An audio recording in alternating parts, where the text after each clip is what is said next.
Growing up, we didn't have pets, but I always sort of considered myself a dog person. Getting Puzzle really changed my perspective on cats for the better. I'm definitely a cat lover now, but I also know that domestic cats can cause problems at the intersection of humans and the environment.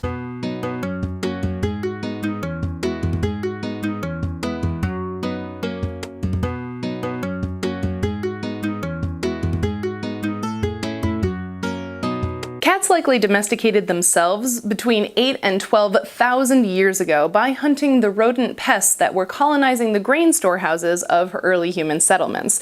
They started out living on the outskirts of society, but as we've grown closer and as human pest suppression technologies have improved, cats have moved into our homes.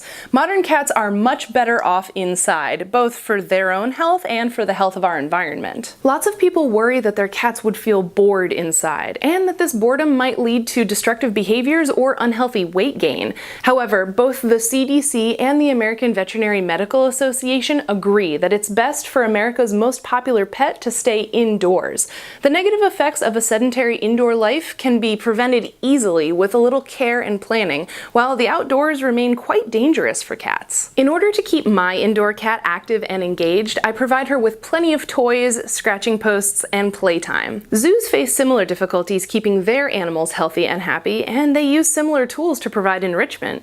Many toys are really simple and cheap. Think of how much fun cats can have with a paper bag, a box, or a string. We also make sure to give Puzzle the right amount of food to keep her at a healthy weight. Why am I putting so much emphasis on keeping your cat inside?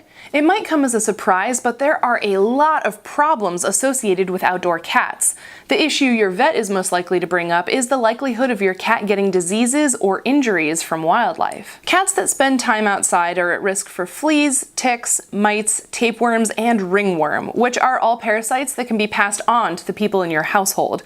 Outdoor cats can also trade diseases with one another and with local wildlife, like rabies, distemper, feline leukemia, feline AIDS, and respiratory infections. Outdoor cats are also at risk for getting into fights with each other and with wildlife. Fighting can cause injuries and infections, including abscesses, that could kill your cat. And putting out a dish of food for your outdoor cat can attract wildlife, increasing the likelihood of a fight.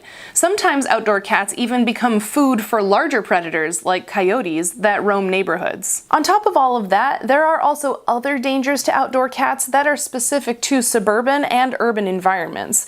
Busy roads are a dangerous place for cats, with more than 5 million cats being killed by cars in the US each year. Additionally, chemicals like antifreeze and rat poison can kill cats, whether accidentally or if put out on purpose to eliminate nuisance feral cats in neighborhoods. Some people have suggested potential solutions to reduce the problem of feral cat populations, including feeding bans and euthanasia programs, but neither of these is feasible to implement on a large scale. Other people advocate for trap, neuter, release programs to control populations of feral cats, but these don't solve what I consider to be the biggest problem associated with outdoor cats. Cats that are allowed to spend time outside each kill hundreds of birds and small mammals every year. Even when a cat is well fed by its owners, it's still likely to act on its natural hunting instincts. In some ecosystems, outdoor cats have contributed to the significant decline of some threatened species. Domestic cats aren't native to a lot of ecosystems, so their prey may not have had time to evolve defenses. It's ironic, but the damage done by cats is comparable to that done by rats in some places. Also, cat populations can be much higher than wild predator populations.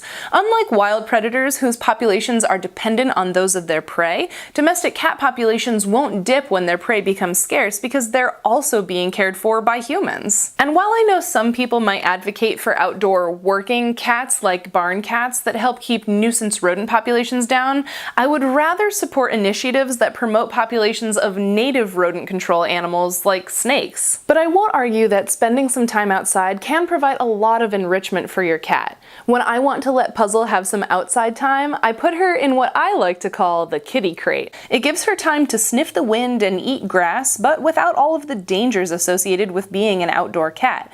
You can also try taking your cat on a walk with a harness if they need some outside time and if they'll let you. So remember, from one cat lover to another, we can love our cats and give them all kinds of fun things to do in life life, but keeping them safe and happy includes keeping them inside. Do you have a cat? What's your favorite breed of domestic cat? I'd love to hear all of your best cat stories down in the comments. If you liked this video, don't forget to like it. If you didn't like this video, please share it with someone who would. And if you'd like to support the Roving Naturalist, remember to hit the subscribe button and the bell notification icon. Remember that my goal is 500 subscribers by the end of June. You can also follow me on Twitter, Facebook, and Instagram, find me on Dungeon Dwellers on Twitch every other Monday evening, and as a periodic contributor on the radio show Blue Dot. Thanks for watching, and I'll see you next time.